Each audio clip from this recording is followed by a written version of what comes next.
Hello, Future Foodcast listeners. We are so excited to have this group of food enthusiasts with us. And today we're on the front end of the food supply with Judah Cofer. He is the Director of Sales for the Pacific Northwest for Agworld, and he's here to tell us all about what goes on the front end of our food getting grown and to us. Judah, welcome to the podcast. Hey, thanks so much. Thanks for having me. It's good to be here. Well, and I'm excited to talk to you because you have such a great story to tell about what Agworld is doing and the impact that you're able to have on our food supply. Can you share a little bit about that with us? Yeah, absolutely. So Agworld's a farm management platform, and really what that means is, we are focused on helping farmers capture the data that's happening on fields day to day as a part of their regular workflow and their way of operating, and then helping them use that data to make decisions, in the season for future seasons, providing that data for compliance purposes. Some parts of the industry are more compliance heavy than others. And so there's audits, there's requirements around what data needs to be able to be shown from a grower to those state organizations, or exporting processors, depending on if that food's going to other countries or contexts where there's also compliance that is regulating. So there's a lot of purposes for that data, whether it's just internally for a grower to improve their operation, the compliance type stuff, or just the operations of, getting things done day to day and the logistics around all that. So there's a lot of purposes of Agworld, but that's what a farm management platform is for, and the space that Agworld is in. Very cool. Now, it's interesting to me. People sometimes think about agriculture and the growing of the food as very simplistic, and you just get the seeds in the ground and water it and cultivate it, and there you go. But there is so much more involved in that. You were talking about all the data that can be collected. What kinds of analytics are farmers interested in, or other compliance agencies? What kinds of data are you talking about? To start with the farmer, the data that's most important for the farmer is probably falls into three kind of categories. Agronomics, of course, is extremely important. So that, agronomics, it's soil health, soil data, plant health, plant data. Those kind of things are really important, as well as just the cadence of what's happening on the farm agronomically in terms of fertilizer application, pesticides or no pesticides, depending on what kind of practices are being used, organics or till or no till, things like that. So it's just tracking the cadence of all that and really enabling farmers to do a lot of their own, on-farm research with their trusted advisors, their agronomists in particular, independent agronomists or independent consultants. And so the agronomic data is super important. And that could be anything from, pre-planting activities and work to planting to in-season applications, irrigation, and then of course harvest and some of the post-harvest data too. So that's important for the farmer. The big thing about Agworld is it's a collaborative platform. So one of the unique things is that agronomic advisors and growers who've always been working together, right? They often, 15, 20 years ago, especially, were using, paper, lots of paper, phone calls, face-to-face meetings, things like that, to communicate information, especially if a consultant's coming on farm doing scouting and making recommendations for plant health and so on. So Agworld, a little over 10 years ago, focused on helping to digitize that relationship, the relationship between the trusted agronomic consultant, really close advisor on the farm, a lot of times independent, but sometimes involved with the retailer as well, or a retailer agronomist, and that advice. So the scouting records, the recommendations coming in digitally and enabling the grower to action those. So those activities are really important. And that data is really important as well. The scouting data and the recommendations coming from those consulting parties. And then the actioning of that data in a timely manner, right? Because the consultant might say, hey, this needs to be done in the next 3 days, or we're too late, we're going to have to change things up, especially if there's a bunch of pest pressure or something like that going on. So that's some of the data that falls into the agronomic kind of category, but also the financial category is important, as well as the operations. And I'd say Agworld really focuses on those three big buckets: agronomic data, financial data, and operational data. And the agronomic really leads into that operational piece. That's just the logistics of, okay, we've got this set of work that needs to be done. Things need to happen on this farm. And of course, the bigger the farm is, the more people that are involved, the more you got to be on top of things, right? Because the wrong spray at the wrong field can be, thousands and thousands of dollars worth of a mistake, spraying the neighbor's field or something like that, right? So there can be a lot of problems logistically if you're not careful, and the data really helps in that category as well. And then of course the financial data. So a lot of times farmers will have a accounting system, right? You take something like QuickBooks for simplicity, but there's a lot of different ones out there. There's some ag specific ones like Red Wing and things like that. But generally, a lot of farmers are on QuickBooks, especially the small to medium sized ones. And they might have that data, but getting that down to a field level is difficult, right? So getting it down to how much did this field cost me or this crop cost me, or maybe even between two different varieties. So there's a lot of levels of financial data, but usually it doesn't get down to that field level or block level, and even below that into a subfield level. So Agworld enables growers to really look at the financials at a more micro level than just their accounting system would be. So Agworld's really designed to work side by side with an accounting system, not replace an accounting system, but to work side by side to bring that level of financial data down lower so that they can use the combination of agronomic, operational, and financial data together to make data-backed decisions, both for that current season as well as the future season, and beginning to plan for the following seasons. Of course, understanding the past helps us get insights to do better in the future, So as I've heard it said before, farmer, you only have so many seasons, right?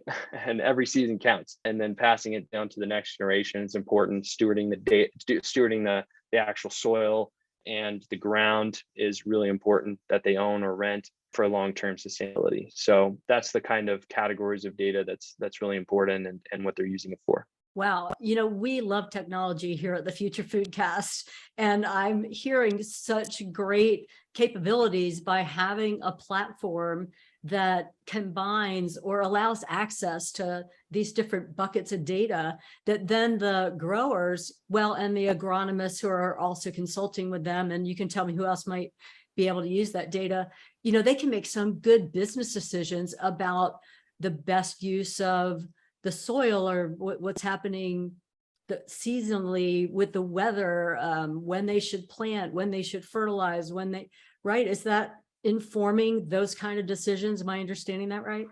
Yeah, for sure. Absolutely. So Agworld's really about, there's those front end operations of things that are happening, right? But underneath the hood, so to speak, we're really enabling farmers and those trusted advisors around them, whether they're agronomic advisors, maybe some financial advisors, things like that, to help centralize data, right? Because a lot of times on farms, it's all over the place. It's in 15 spreadsheets and paper and email and text messages and phone calls and whiteboards and in a lot of people's heads, right? And so it's really about, let's get it off those things and centralized as much as possible, out of 5-6 different apps and into one app or things like that.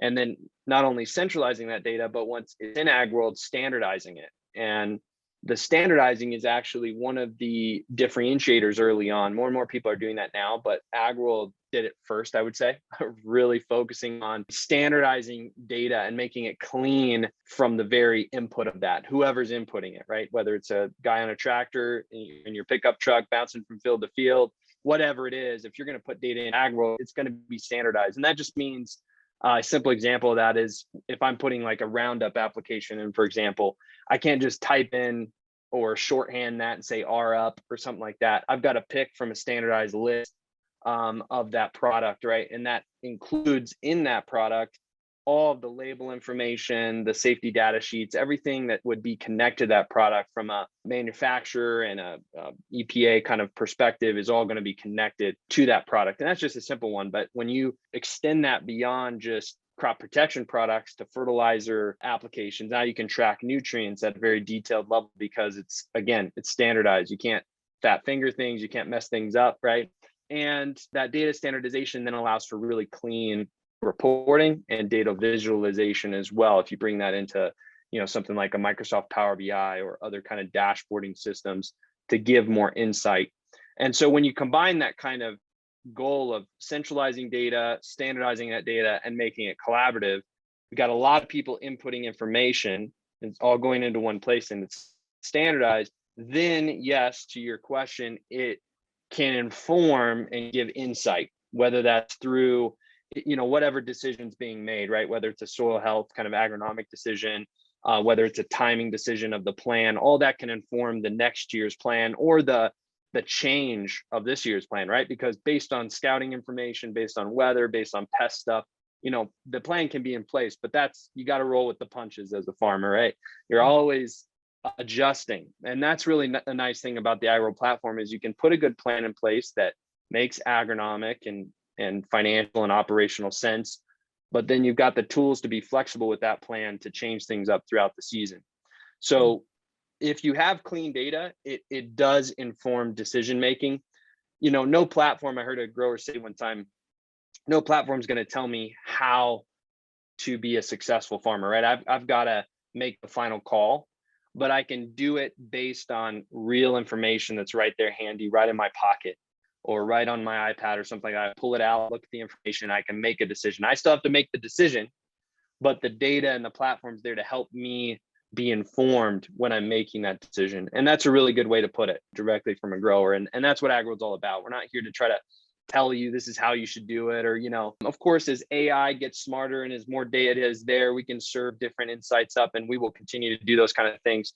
But we're not here to replace the agronomic advisors, the human input, or the farmer's human decision making. It's just helping it to be informed more by data rather than by gut feel, I remember we did this 3 years ago, maybe if we try it, but I can just look and see.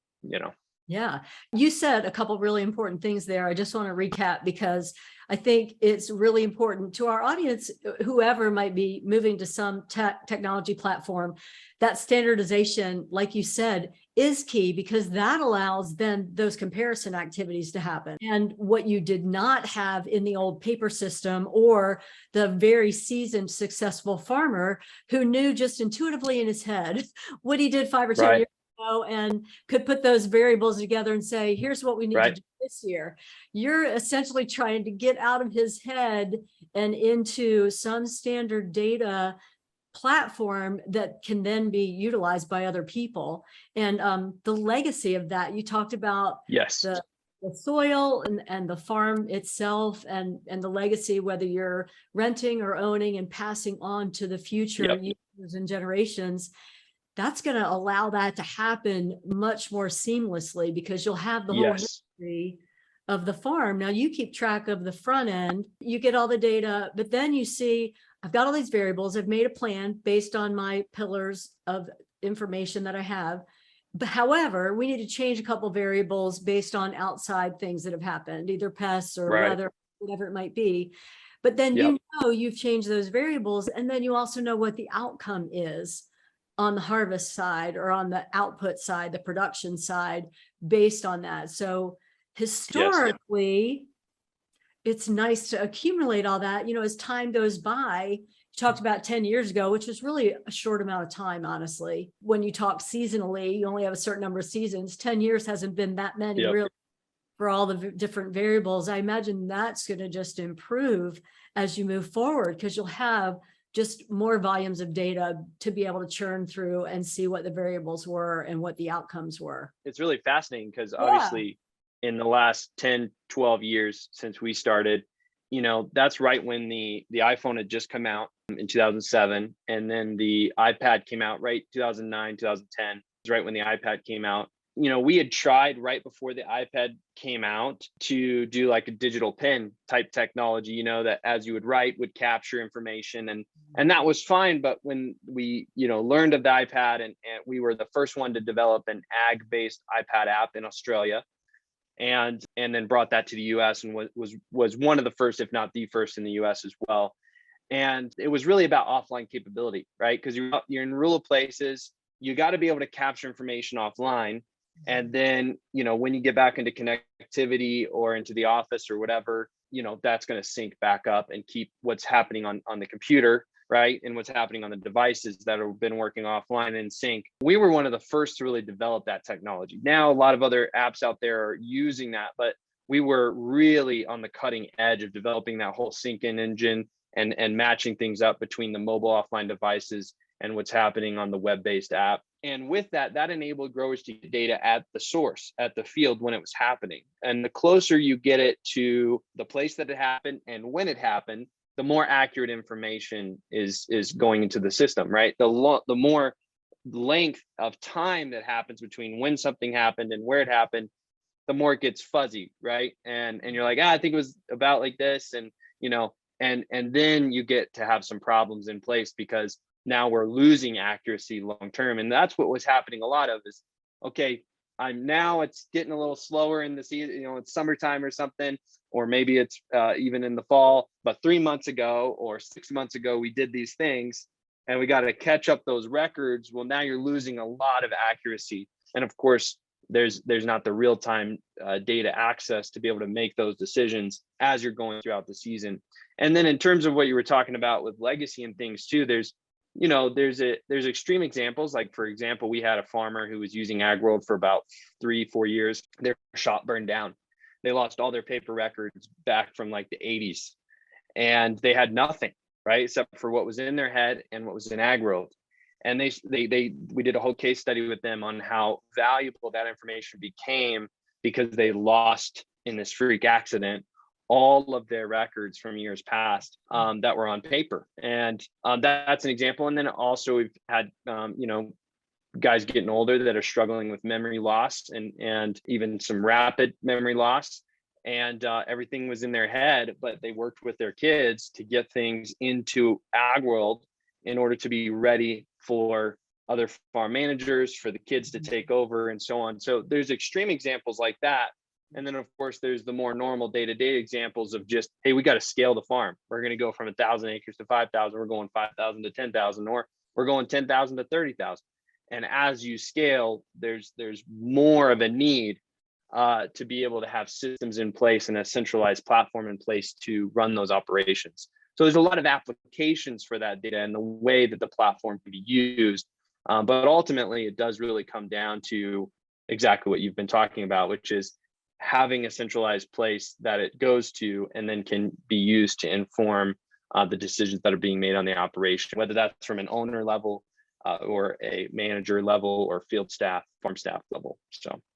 Yeah, and the key there is too, when you are a smaller farm and you make an error somehow, like you said, the ramifications are X, but if you're larger and you're scaling, that error is 10X or 20X, whatever it might be. It just exacerbates the whole problem. But the thing about the paper and the human input, now, is all the data required to be input by a person, or do you have some automated sensors or other things through equipment, or what other inputs does Agworld have that can populate some of the data? Yeah, that's a fantastic question.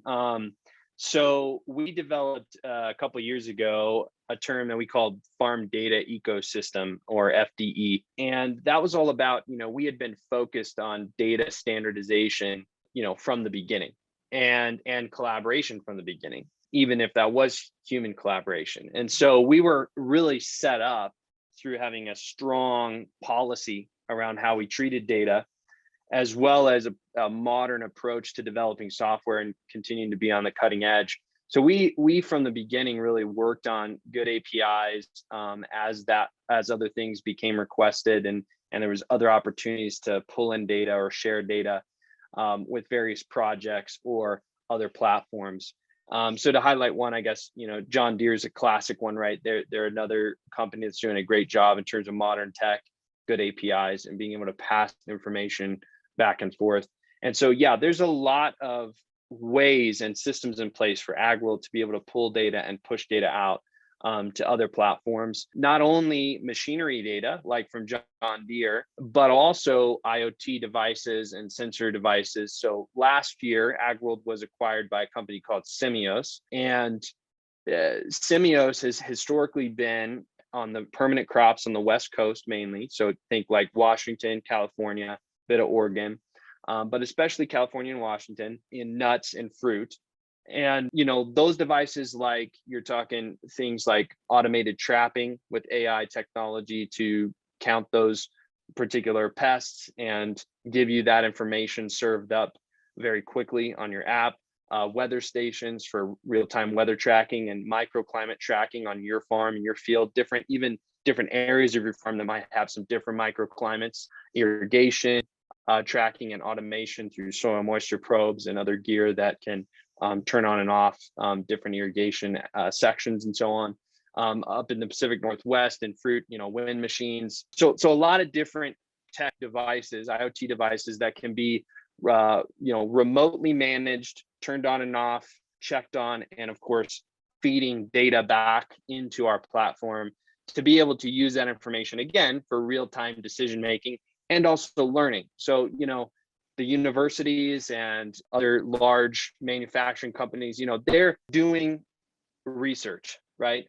But the cool thing about IoT devices and a platform like Agworld is, as a farmer, you can begin to do your own research, try your own things out. And there, even some of the larger farms have their own research sections of their farms that are research sections. They put new tech on and they try things out. And the things that work, they then spread to the rest of the farm. So a really cool thing about Agworld is, yes, you're connecting in a lot of different devices. You're feeding that data in, both of our own and others that are not ours. And then again, bringing that together into a place where, as that data is being fed in from multiple places, human and IoT devices, you're getting more and more information, which that can then be used through AI and good development to serve up insights. Hey, at this, instead of spraying at this time because of here's the pest pressure curve or so on, right? Now you spray at this time instead, and you're going to have more of a chance to deal with that in a way that's, again, informed by data rather than, well, this is just always the way that we've done it. We don't really know if it's going to be earlier this year or later this year or whatever, but the data can really start to show you, okay, as these traps are capturing these insects, okay, here we go, right? These pests that we see the trend upward, okay, spray should happen here. We know that's where the spray should happen. If that happens, then it'll come down. If you're too early or too late, you're going to miss that window. And again, that's not something that the university data is important. University trials are important, but it's not something that they can always catch in those models because of microclimates and things like that. So all that to say, the answer to that is yes. Through our farm data ecosystem, you can bring data in. And as data is being brought in, you can then use it to be smarter about your ground and how you manage it. Well, and because that is a ton of information. I can see, as a farm owner, that's going to allow me to leverage my human capital, because all the other stuff, data collection, 100% on the field, right? Because people used to have to do that with the clipboard. Yes. And Yes. what's going on, covering a lot of ground, depending on how big your farm is. So the farm owner is interested in all this, but does it help some of the other providers as well? Like, what about the people that are providing some of the front end, like the seeds or the fertilizer or the pest control information, or product? Are those people also getting a window into the data, or is that more informed from the people who are viewing it themselves and saying, I need you now? Yeah, for sure. That's a great question too. So, with your let's call those retailers, right? If they're providing product, whether that's co-op retailers that are owned by farmers collectively or just a retail business company, there's a lot of solid relationships there between those companies and growers. And the cool thing about Agworld, again, is it's collaborative, and it's really grower driven primarily in terms of sharing that data. So we're very focused on independence and the grower having independent data that's not owned by retailers and manufacturers and so on, but it's owned by them, and they can choose to share who they want. They can choose who they want to share that data and information with. Of course, if the grower is not involved, a lot of times the grower is not the first one on tech, right? It's the retailer or the co-op, and they might be bringing that information to the grower, but it's just a sliver of what's going on that farm, because it's only what they're doing on the farm. And so then oftentimes the grower can come into that and work with them and share with them. So it can go from either side. The grower can bring in their advisors, or the advisors can be working with and bringing in their growers. Agworld's built for both parties and to function with both parties. But the ultimate goal, obviously, for us and for the retailer and co-op, is to serve that grower.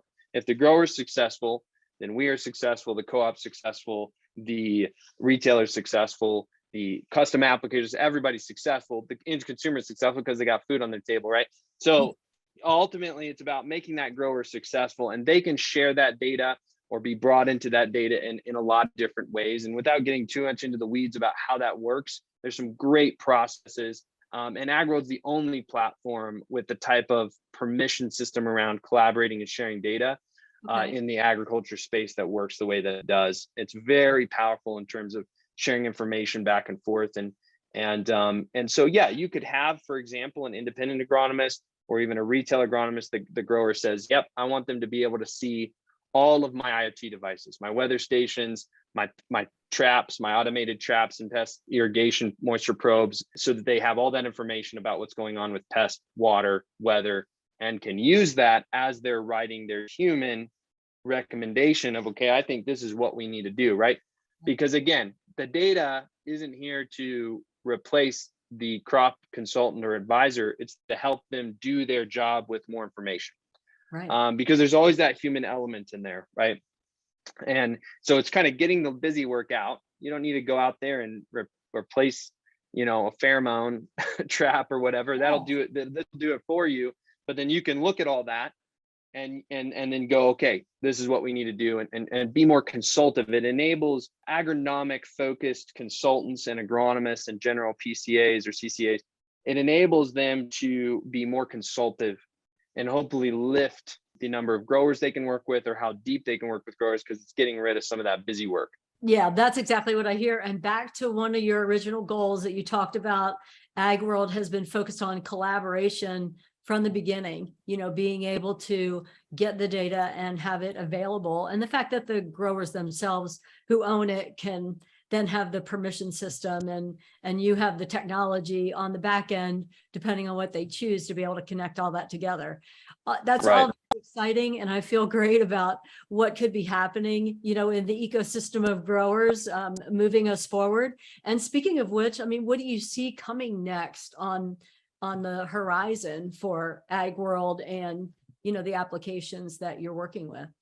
Yeah, for sure. I think a really big focus of ours is continuing to build out that farm data ecosystem in general, right? So more key information from the key tech devices or machines that growers are using coming in automatically, right? So decreasing the amount of human input that's needed, more machines putting that in for them, again, cutting out busy work and making it more real time, more accurate, and so on. But doing that at a good pace and rate so that it is a positive, helpful thing. And it's not, because sometimes machines, it's only as good as the inputs, right? So machines can get it wrong too. So it's both a combination of the machines and humans working together, right, to make sure that information is right, accurate, looks good, and so on. And so I think continuing to lift the number of integrations and partners that we have where data is coming in automatically for growers. That's one piece. Another piece is around what we've been calling our strategies portion of the platform, Agworld strategies.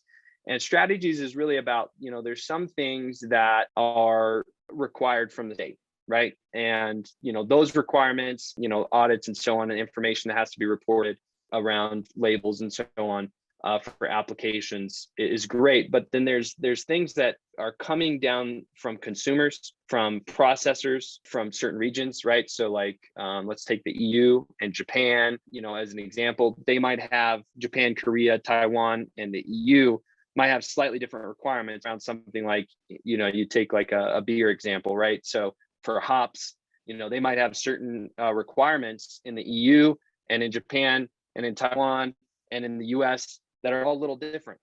And I, as a grower, depending on my contracts and who I'm working with, my processes, I have to manage that, right? Which fields are in which. So the Agworld strategies tool is really around making it a lot simpler and better and easier for the grower and their agronomists, again, to manage those requirements that are coming down at a field level, to make sure we're staying in compliance so that contracts can be fulfilled in a high quality way without a bunch of extra paperwork and tracking, because it's happening automatically and it's happening with some safeguards that we've previously set. So if I go in and try to use this product, it's like, hey, you can't use that particular product, goes against MRL requirements that are coming out of the EU or something like that, which is the maximum residue limit, right? So the EU have certain requirements there, and the grower needs to make sure that they're keeping compliant with that, and all their field staff are as well, and the recommendations that are being written. So again, the strategies are really about how do we help growers and their agronomists to define those rules on a field that keep them in compliance so they can get paid at the end of the day. So more of that kind of stuff where we're proactively enabling growers to have tools, again, that decreases busy work,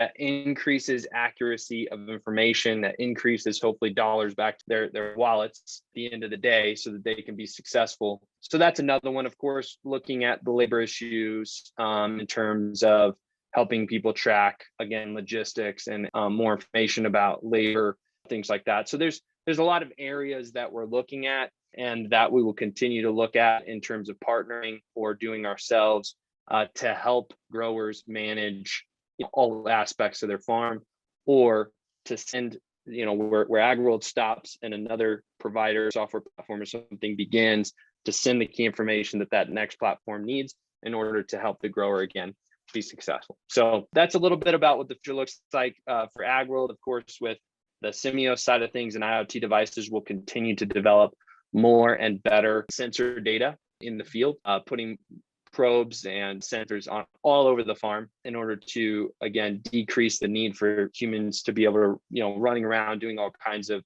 busy work, and can focus more on the things that they need to do with the information that they're being served up automatically. So we'll continue to develop some more IoT devices in that sense. And we've got some exciting ones coming down the pipe. So yeah, it sounds great. And I love that you're also helping. It's hard to keep requirements in your head if there's certain parameters you need to stay within. And right. The Agworld platform can help serve to throw up that little yellow flag to say, hold on, you don't really want to do that because you want to stay within this certification requirements or whatever it might be. So that's a really good application, or something that your software platform also can provide to the grower and the people that are running the farm. We have talked about some really great things this afternoon, Judah. Thank you so much for sharing all of your expertise. Is there anything else you'd like to tell our audience before we go today? I don't think so. It depends on who you are, right? If you're a farmer, go check us out at agworld.com. There's a lot of information, a lot of case studies there. We're all over social media as well, so feel free to follow us on social media. You can connect with me on LinkedIn, Judah Cofer, and you'll see me there.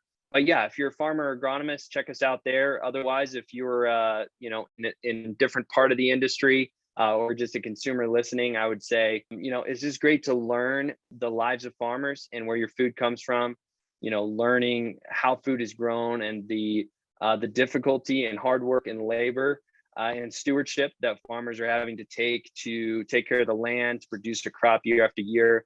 And the more knowledge that you can gain on that as a consumer, or even in the restaurant, business. I personally own a couple coffee shops here in Northern Colorado, and kind of see the consumer restaurant side. We have a cafe and stuff. We try to source local ingredients, things like that. And so, for me, learning, owning restaurant, owning cafe, coffee shop, talking with the growers, working with growers, seeing everything in between, that's like, okay, I'm going to serve up this breakfast sandwich over here. What went into making that possible? I think the more people that can understand the process of that, the more information they have, the better we are as a society. And especially for young people, I think, a lot of young people, they just go into the store, get things off the shelf, and, don't even think about it twice, and if that store ran out of food, they would know what to do at all. Right. And so I think more understanding is always better. So I've just encouraged that, I guess. Thanks, Judah. I think our audience got a good dose of appreciation for what goes on the grower side of the equation. And I really appreciate you sharing with the Future Foodcast today. Thanks so much. Yeah, thanks so much for having me. It's been fun. Thanks for listening to Future Foodcast. Future Foodcast is powered by Farm to Plate, the leading food blockchain platform. Subscribe on YouTube or wherever you listen to podcasts to stay up to date with the very latest innovations in the food industry.